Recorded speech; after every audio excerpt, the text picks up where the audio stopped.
अगर आप सोचते हो कि पैसा कम उम्र में कमाना ज़रूरी है, तो ये कहानी आपके लिए है। आज हम बात करेंगे एक ऐसे इंसान की जिन्होंने ज़िंदगी की रेस लेट शुरू की, लेकिन खुद के दम पर फाइनेंशियल फ्रीडम हासिल की। ना बहुत हाई प्रोफाइल एजुकेशन, ना ही करोड़पति पेरेंट्स जो कहते हैं ना गोल्डन स्पून, ऐसा कुछ नहीं। सिर्फ पेशेंस, प्लानिंग और डिसिप्लिन के साथ। और हाँ, भारत में रह के, राइट?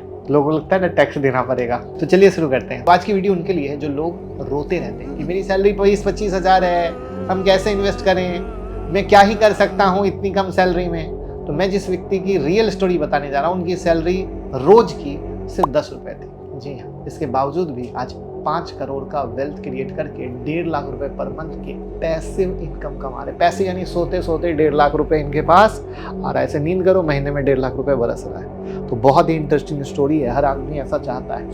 अगर आप सीरियस ट्रेडर हैं तो हमारा जो मेन यूट्यूब चैनल है मुकुल अग्रवाल, जो आपके स्क्रीन पर दिख रहा है, यहाँ की यूट्यूब मेंबरशिप जरूर ज्वाइन करें, क्योंकि यहाँ ट्रेडर और इन्वेस्टर के लिए हर हफ्ते एक वीडियो आती है जिससे मार्केट का आउटलुक, मार्केट का व्यू, बहुत कुछ पता चलता है, जिससे कि आपको सीरियसली जो आप लोग टेंशन लेते हो इधर उधर की, आधी नॉलेज से, आधी जानकारी से और गलत डिसीजन लेते हो, वो सीखने और समझने को मिलेगा। यहाँ पर बहुत सारी स्ट्रेटजी है, मतलब बहुत कुछ है अल्टीमेट, जो आपको कम फी में बहुत बेहतर देता है। तो जरूर ज्वाइन करें, आपको बहुत बेनिफिट मिलेगा।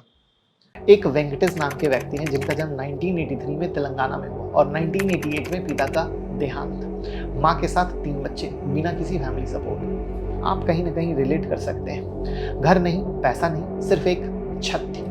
10वीं तक किसी तरह पढ़ाई पूरी की। उसके बाद एक मैकेनिक की दुकान में छोटा सा काम मिल गया। रोज के 10 रुपए मिलते थे। हाँ, पूरा महीना काम करो तो कितना हुआ? 300 से 350 ही तो हुआ ना। इतना गरीब परिवार में जन्म लेने के बाद वेंकटेश को समझ आ गया कुछ तो है जो नहीं पता उनको, और इसीलिए उनके पास एक चीज थी, हर दिन कुछ सीखने का जज्बा।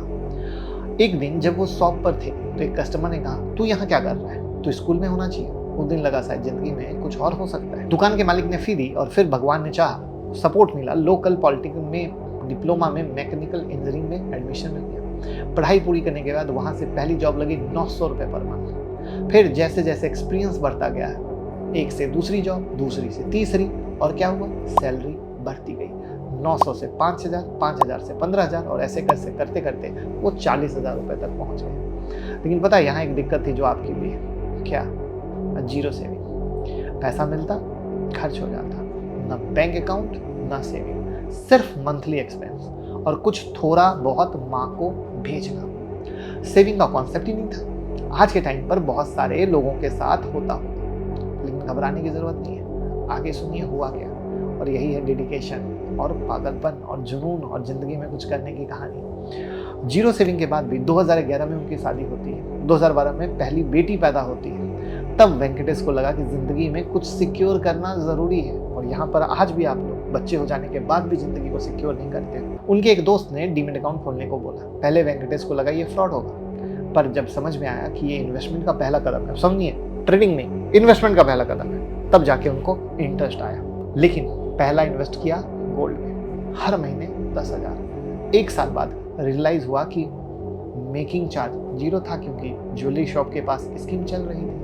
11 महीने तक इन्वेस्ट करो और 12वें महीने में फिजिकल गोल्ड ज्वेलरी में मेकिंग चार्ज नहीं लगेगा। ये तो आपने भी सुना होगा, कमेंट में बता सकते हैं। उस टाइम मेकिंग चार्ज 16% था, यानी 16% क्या हो गया? सेव हो गया। साथ में गोल्ड के प्राइस तो बढ़ ही रहे। तो यहाँ से एक जर्नी शुरू हुई इन्वेस्टमेंट की। अब इन्होंने अपना एसेट बदला, गोल्ड की जगह रियल एस्टेट, जिसको मैं बोलता हूँ पोर्टफोलियो को चेंज करना। तो पहले गोल्ड को समझा, वहां से समझा, कमाया, और अब रियल एस्टेट।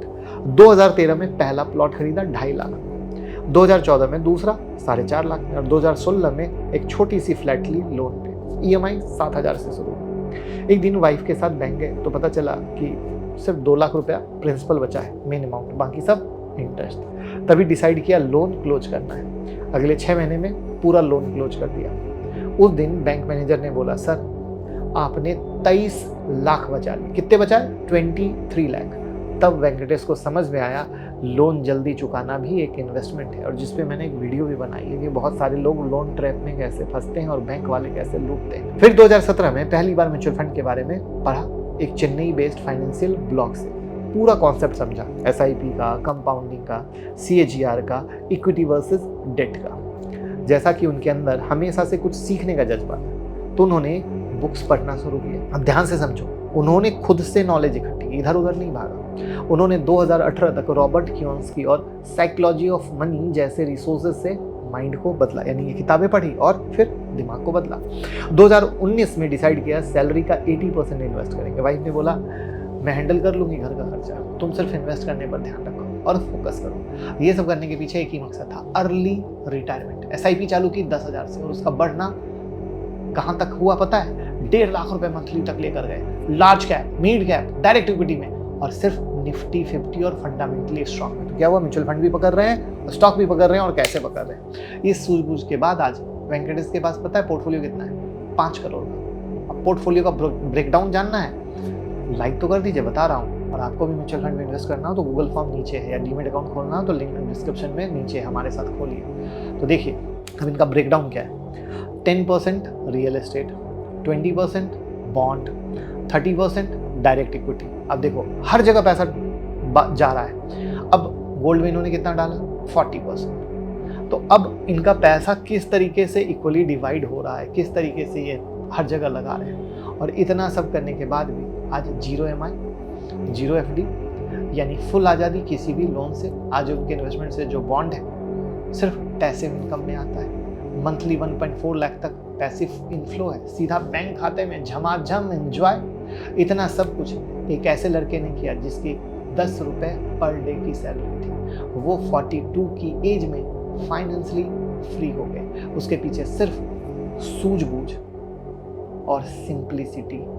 आप लोग आईफोन के पीछे जाते हो, लोगों के दिखावे के पीछे जाके खुद को बर्बाद करते हो, ठीक है। और इतना सब कुछ हासिल कर लिया, आज भी उनके पास कार नहीं है, बाइक है, वो भी दोस्त ने गिफ्ट की। परिवार है तो शॉपिंग भी जरूरी है, लेकिन शॉपिंग मॉल जाते हैं साल में एक बार, और मूवी कभी कभार। लेकिन आज के यंगस्टर क्या करते हैं? सैलरी आई नहीं कि उससे पहले प्लानिंग बनती है कि EMI पे क्या क्या खरीदना है, लोगों को दिखावे में क्या दिखाना है, राइट।